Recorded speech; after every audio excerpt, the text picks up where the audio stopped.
The following program is rated PG. Please be advised that what you're about to hear may contain mature themes, mild uses of bad language, and some instances of violence which may be unsuitable for younger listeners. Parental guidance is suggested.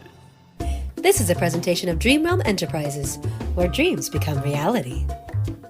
The Bad Ideas Podcast. Tonight's episode, The Pilot.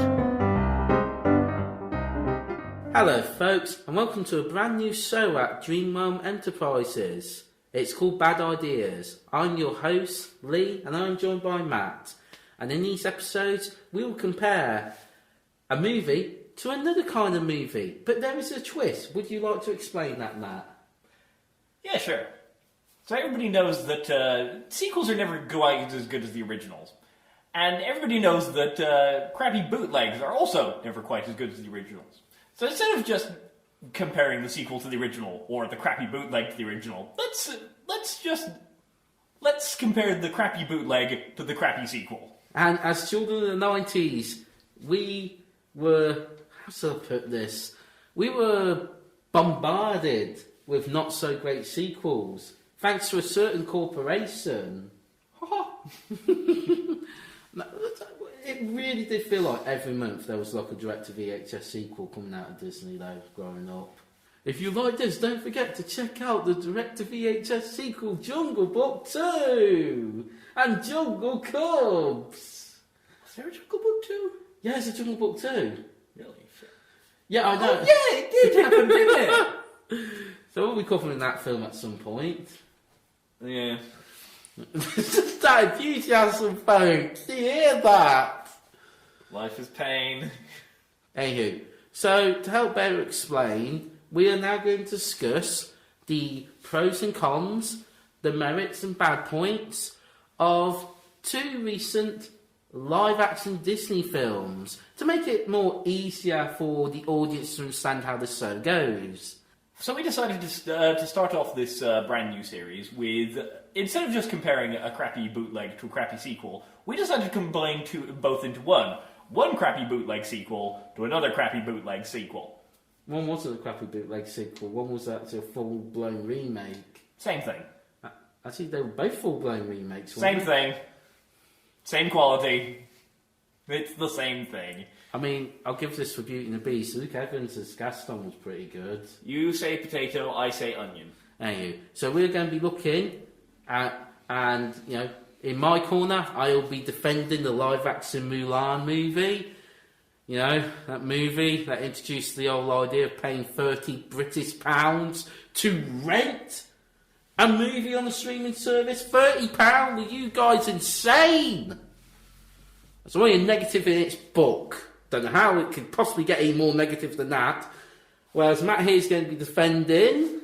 I'm going to be defending Beauty and the Beast, starring the always lovely Emma Watson and some other people that I'm sure I wasn't paying attention to their asses the entire movie. I mean, Ewan McGregor was in it. I remember that. With it wasn't it? With a French accent. Oh yeah, I remember that. And the guy that played Dracula Untold, Luke Evans is it? He's Gaston. Yeah. That's all I remember. And apparently he's getting his own TV series on Disney+. So that's like another positive for your film? Personally, I don't get the idea, right? Legitimately, I don't understand the idea of how you can do a Maleficent-style thing for Gaston. The whole point of the Maleficent was you try to take, you know, this evil mustache-twirling villain and you give her a tragic twist, right? So you're essentially trying to, you know, subvert the trope of the evil, you know, the evil witch as the villain. But the thing is, Gaston himself was the subversion of the trope because he himself was the answer to the question, what if the stereotypical Disney prince was the villain? So how can you do that? Maybe they're going to show him having PTSD and the war they keep going on about in the live-action one. Gaston, you have returned from war. What now? I'm going to ask Belle to marry me. And tell her that I don't think women should read and they should stay in the kitchen. Ha ha ha, everyone loves me. I mean, that's pretty much his entire character, let's be honest. No one smacks like Gaston, no one cracks like Gaston, no one has Vietnam flashbacks like Gaston.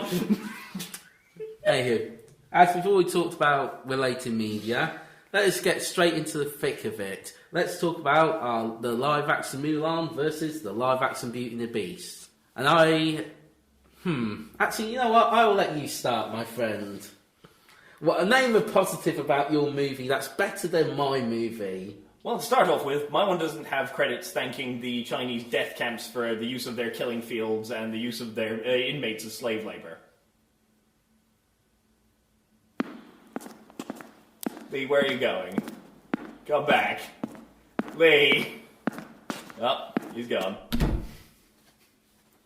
Alright, I think I win. Hey, there is no better way to win, ladies and gentlemen, than by default. Default.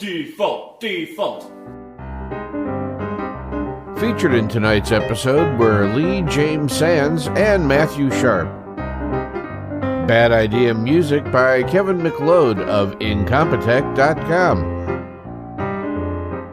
This is your narrator, Paul Arbisi. Thank you for listening.